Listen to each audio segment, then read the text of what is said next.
सीतापुर गांव में रहती थी एक चुड़ैल, लेकिन इस बात से गांव के लोग अनजान थे। जब तक पूरे गांव की एक एक औरत के गहने मेरे पास नहीं आ जाते, मैं इस गांव को छोड़कर नहीं जाऊंगी, चाहे इसके लिए मुझे लोगों को गायब भी क्यों ना करना पड़े। दूसरी तरफ गांव की औरतें बात कर रही थी। अरे सुन रही हो, ये देखो मैंने कल ही नया हार बनवाया है सोने का, कैसा लग रहा है?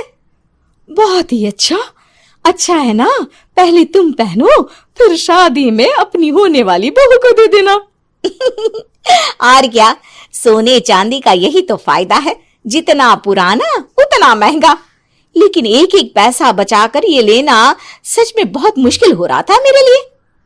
तभी वहां पहली का पति आ जाता है। गांव में एक औरत के घर के सोने के सारे गहने चोरी हो गए। लोग बातें बना रहे कि गांव में कोई चोर घुस आया है जो घर की कोई चीज को हाथ नहीं लगाता, पर सिर्फ सोने के गहनों को ही चुराता है। अब तुम ना अपने ये गहने संभाल कर रखना। हे भगवान, ये क्या बोल रहे हैं? ये तो वही बात हो गई कि गांव बसा नहीं और लुटेरे पहले आ गए। दूसरी तरफ गांव के ही एक घर में रंजना रहती थी। उसके पति का गांव में चाउमीन का ठेला था। एक दिन उसके घर में एक औरत आती है। अरे रंजना, तू गांव में नहीं है तो सोचा तुम्हें बता दूं। गांव में बात चल रही है कि गांव में एक चोर घुस आया है जो घरों के सोने के गहने चुरा लेता है। अरे मैं तो सिर्फ ये कान की छोटी सी बाली ही सोने की पहनती हूँ, बाकी गहने तो मैंने गांव के बैंक में लाकर रखे हैं। ये क्या होता है? ना बाबा ना, हमारे गांव की औरतें तो गहने अपने पास ही रखती है। जब कहीं जाना हो तो बस अलमारी से गहने निकालो और पहन लो। दूसरी तरफ एक औरत हाथ में टोटके वाली छोटी सी गुड़िया लेकर घर में चली आती है। अरे कोई है? घर की औरत है क्या? क्या है ये गुड़िया? ये कोई ऐसी वैसी गुड़िया नहीं है, ये जादुई गुड़िया है। इसको घर की अलमारी में रखना। अगर तुम्हारे घर पर किसी की बुरी नजर होगी तो रात भर में ये पतली सी गुड़िया मोटी हो जाएगी। मैं कल आकर ये गुड़िया ले जाऊंगी और तुम्हारे घर की सारी बुरी नजर छूट जाएगी, समझी? अरे वाह, ये तो बहुत कमाल की गुड़िया है, दे दो। कितने की है एक? अरे नहीं नहीं नहीं, ये फ्री की है। मेरा काम इस पूरे गांव को बुरी नजर से दूर रखने का है। हाँ। भली औरत उसके हाथ से वो गुड़िया लेकर अलमारी में रख देती है। लेकिन अगली सुबह जब वो उस गुड़िया को देखती है तो पतली सी गुड़िया मोटी हो चुकी होती है। हे भगवान, ये क्या? किसने मेरे घर को बुरी नजर से बांध रखा था? तभी वो गुड़िया वाली भी आ जाती है। मैंने कहा था ना, घर पर बहुत ज्यादा बुरी नजर है। लाओ, ये गुड़िया मुझे दे दो। औरत वो गुड़िया उठाकर उसे दे देती है। गुड़िया हाथ में आते ही वो औरत उसे लेकर सीधे गांव के बाहर की खाली हवेली में चली जाती है और साधारण औरत से चुड़ैल बन जाती है। अरे पगली, गांव वाली इस गुड़िया के पेट में तेरे घर के सारे गहने हैं।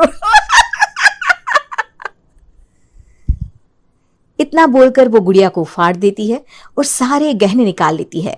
वहीं दूसरी तरफ, हे भगवान, मेरे घर के सारे गहने चोरी हो गए।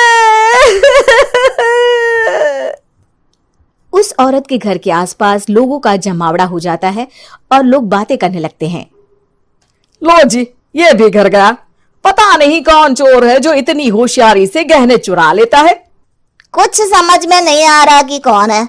लोग तो घर से कहीं जाते भी नहीं है, न ताला लगे न घर खाली हो, फिर भी रातों रात गहने चोरी हो जाते हैं। अरे हम तो कहते हैं लोगों को बारी बारी चौकीदारी करनी चाहिए, चोर को तो पूरे गांव वाले मिलकर पकड़ ही लेंगे। लोग बारी बारी घरों की चौकीदारी भी करते हैं, लेकिन चोरी होने का सिलसिला रुकता ही नहीं। फिर एक दिन रंजना के पड़ोस से भी रोने की आवाज आती है। अरे आज ही घर की बुरी नजर उतरी और आज ही सारे गहने भी चोरी हो गए। कैसी बुरी नजर? क्या हुआ था?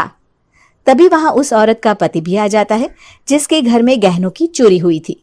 हाँ, मेरी बीवी ने भी किसी गुड़िया को घर में बुरी नजर उतारने के लिए रखा था, लेकिन अगले दिन गहने चोरी हो गए। अब रंजना को कुछ कुछ बात समझ में आ जाती है। वो गांव वालों से कहती है, देखिए अब आप लोग चिंता ना करें, जल्द ही चोर पकड़ा जाएगा। उस नजर उतारने वाली गुड़िया को आज मेरे घर कोई भेज देना।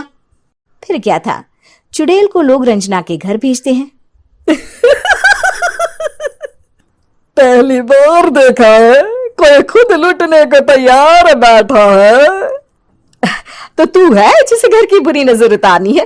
ये ले गुड़िया, ये सुबह तक मोटी हो गई तो समझो तुमको और तुम्हारे घर वालों को नजर लगी है। हाँ हाँ, मैंने काफी सुना है। तुम ये गुड़िया मेरे घर छोड़ देना। अरे क्यों नहीं, कल सुबह आऊंगी जब गुड़िया तुम्हारे घर की सारी बुरी नजर लेकर मोटी हो जाएगी, ठीक है? अब क्या था, रात को रंजना ने पूरी नजर गुड़िया पर रखी। वो अपने पति और गांव के कुछ लोगों को घर की खिड़की से घर के अंदर नजर रखने को कह देती है, और फिर जो नजारा सब देखते हैं वो हैरान करने वाला होता है। गुड़िया धीरे से अलमारी खोलकर बाहर आती है। अलमारी के सारे गहने लेकर घर में जहां जहां गहने होते हैं वो लेकर अपने मुंह से खा जाती है। वो जितने गहने खाती उतनी ही मोटी हो जाती और फिर अलमारी में बंद हो जाती है। गांव वाले डर के मारे वहीं बेहोश हो जाते हैं। लेकिन सुबह जब वो औरत गुड़िया लेने आती है, रंजना उसका सामना करती है। ये देखो गुड़िया कितनी मोटी हो गई है, लगता है मेरे घर में बहुत लोगों की नजर लगी है। लाला ये गुड़िया मुझे दे दे, अरे बहुत कीमती गुड़िया है ये। तेरे घर की सारी बुरी नजर मैं गांव के बाहर वाली हवेली में फेंक आती हूँ। शाम को फिर लोगों के घर इसे लेकर जाना है ना, इसमें तो मेरी जान बसती है, जान। रंजना गुड़िया को चुड़ैल की तरफ बढ़ा देती है, लेकिन फिर वापस ले लेती है और गुड़िया के हाथ मोड़ देती है। जैसे ही गुड़िया के हाथ मोड़ती है, चुड़ैल का हाथ भी मुड़ जाता है। अच्छा, तो ये वो गुड़िया है जिसमें तुम्हारी जान बसती है। अब सुन चुड़ैल, तेरी सारी हकीकत सबके सामने आ गई है। या तो गांव वालों के गहने लौटा दे, नहीं तो मैं इस गुड़िया की गर्दन मोड़ दूंगी। चुड़ैल डर जाती है। अरे नहीं नहीं, मेरी गुड़िया दे दो, मैं सबके गहने वापस कर दूंगी। ठीक है, अब भी जा और सबके सारे गहने वापस कर। चल निकल यहां से। चुड़ैल सबके गहने लौटाकर रंजना के पास आती है। ला दे मेरी गुड़िया रंजना, इसके अंदर के गहने निकाल ले, लेकिन गुड़िया वापस दे दे। लेकिन रंजना जानती थी कि जैसे ही गुड़िया चुड़ैल को देगी उसकी शक्ति वापस आ जाएगी। चुड़ैल, तू तो चुड़ैल ही रहेगी, ये मैं जानती हूँ। अरे नहीं नहीं नहीं, मैं गांव छोड़कर चली जाऊंगी, किसी को परेशान नहीं करूंगी, वादा करती हूँ मैं। लेकिन रंजना उसकी एक बात नहीं सुनती और गुड़िया का सर उसके शरीर से अलग कर देती है। चुड़ैल सर अलग होते ही गायब हो जाती है। गांव वाले रंजना के साहस और बुद्धि की खूब प्रशंसा करते हैं।